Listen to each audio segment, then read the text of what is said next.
जय सद्गुरु, जय सद्गुरु, जय सद्गुरु. आपला वेगळा ब्लॉग म्हणून त्याला असं काहीतरी वेगळं टाकत जाईल सारखं 30 असं बोलण्याचं टाकायचं ना. व्हॉइस ओव्हर करतो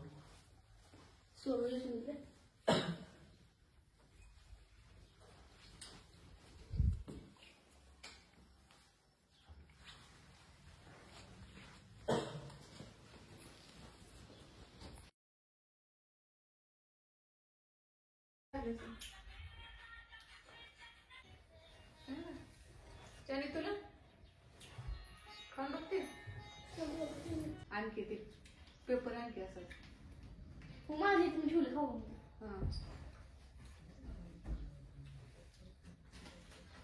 तर म्हणजे हिला कशी काय आवडतं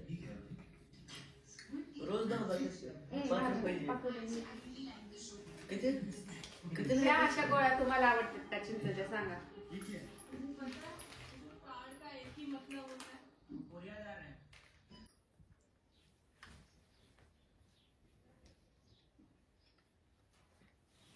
कसं झालाय छान छान तिला आवडतो असं. ओम कसं झालंय असं व्यस्त आहे ना तो.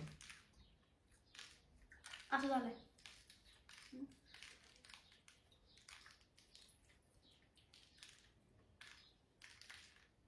आवडते काय तुला?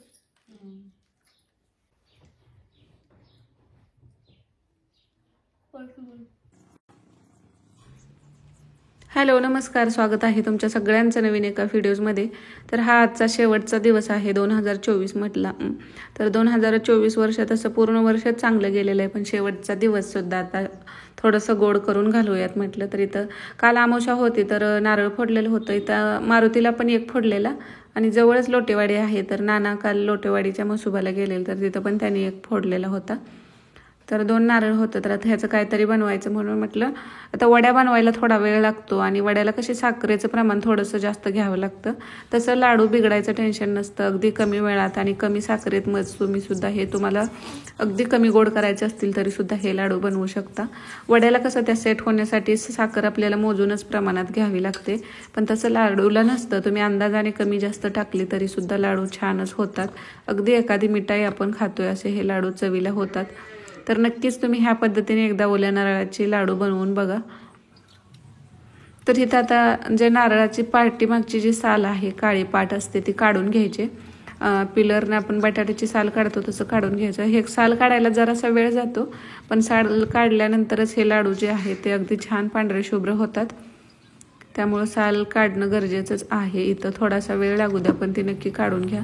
आणि आता साल काढल्यानंतर ह्याचे बारीक कट करून घेतले आणि मिक्सरला हे बारीक करून घ्यायचं आहे आणि धुवून घेतलं, कारण साल काढताना थोडंफार काळं ह्याला लागलेलं असतं. तर अगदी छान पांढरा शुभ्र असं नारळ मिळालेला आहे. तर ते मिक्सरमधून बारीक करून घ्यायचं, कारण ह्याला आता खिसलं तर तेवढं बाइंडिंग येत नाही. त्यापेक्षा ना मिक्सरला पटकन होतं फिरवून आणि बाइंडिंगसुद्धा छान येतं. ह्याचे आपल्याला लाडू बनवायचे आहेत, त्यामुळे खिसणीने खिसत बसायची गरज नाही. तर इथं सगळा नारळ असा मिक्सरमधून मी बारीक करून घेतलेला आहे. तर ह्या पद्धतीने लाडू बनवले ना अजिबात जास्त वेळ लागत नाही.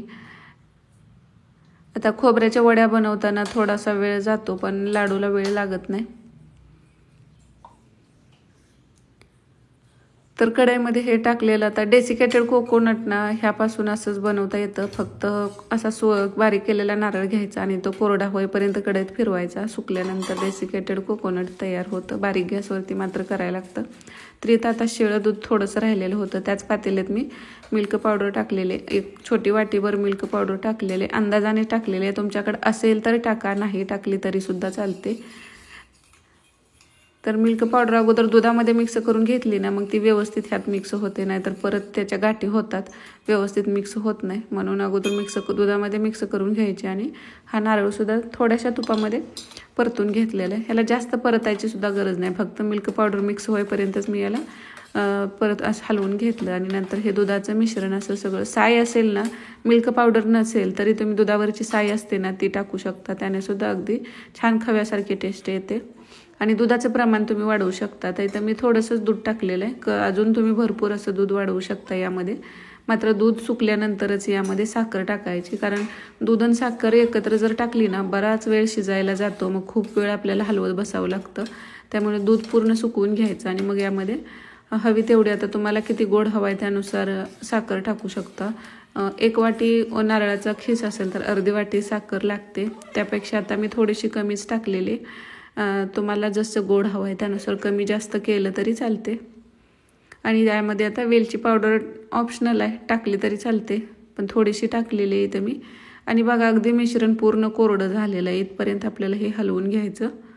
जसा खवा असतो ना बघा त्या पद्धतीचं हे सुक्क झालेलं आहे.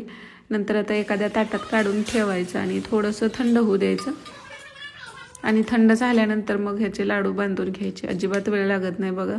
एक 20 ते 25 मिनटामध्ये पूर्ण म्हणजे खिसण्यापासून पूर्ण करेपर्यंत गेले असतील. आणि फक्त गॅस जवळच म्हटलं तर एक 15 ते 20 मिनटामध्येच हे लाडू तयार होतात.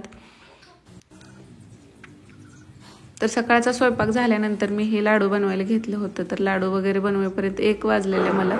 आणि आज मुलांना हाफ डे होता, तर मंथ एंडिंग तसंच बरोबर इयर एंडिंगसुद्धा आज आहे.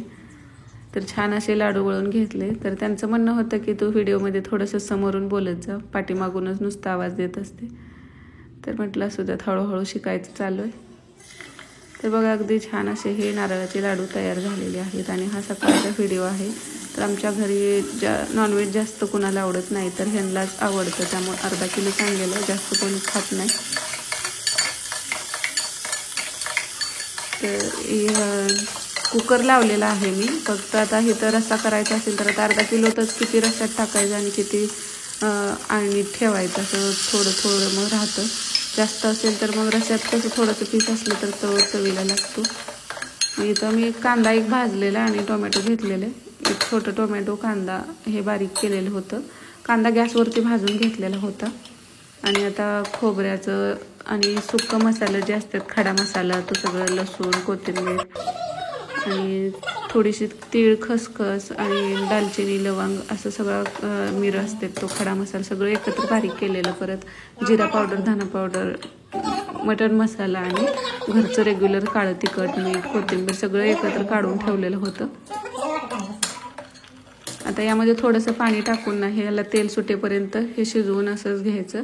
आणि नंतर मग ह्यातला थोडासा पिवळा रस्सा आणि थोडंसं पाणी गरम करून टाकलेलं आहे. तर एवढीच भाजी करायची होती. जास्त मटण इथं म्हणजे कोण खात नाहीत, मुलं तर खातच नाहीत. तर हे आता नंतर परत सकाळी मुलांच्या डब्यासाठी हे आम्ही खव्याच्या पोळ्या बनवून दिलेल्या होत्या, कारण आज हाफ डे होता. मग ते म्हणले की भाजी वगैरे देत बसू नको, काहीतरी असंच दे.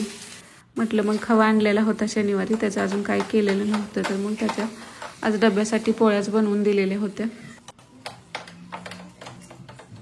तर 1/2 किलो खवा होता, त्यामध्ये थोडीशी साखर टाकून खवा गरम करून घेतला. आणि नंतर थंड व्हायला जरा वेळ लागतो, त्यामुळे अगोदरच मी हे करून ठेवलं सकाळी लवकर. आणि मग थंड नाही झाला तर मग खवा पातळ असेल तर काय होतं की पोळ्या आपल्याला लाटता येत नाहीत.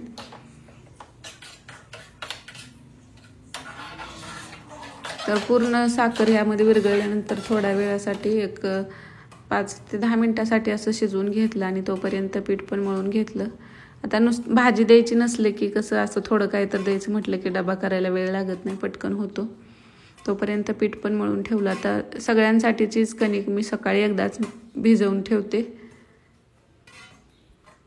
मग मुलांचा डबा झाला की परत आमचा पण स्वयंपाक, म्हणजे जेवण 10-10:30 सगळ्यांचं होतं, त्यामुळं लवकरच करायचं असतं. थोडीशी वेलची पावडर पण मी यामध्ये टाकली. तर व्हिडिओ तुम्हाला आवडला असेल तर लाईक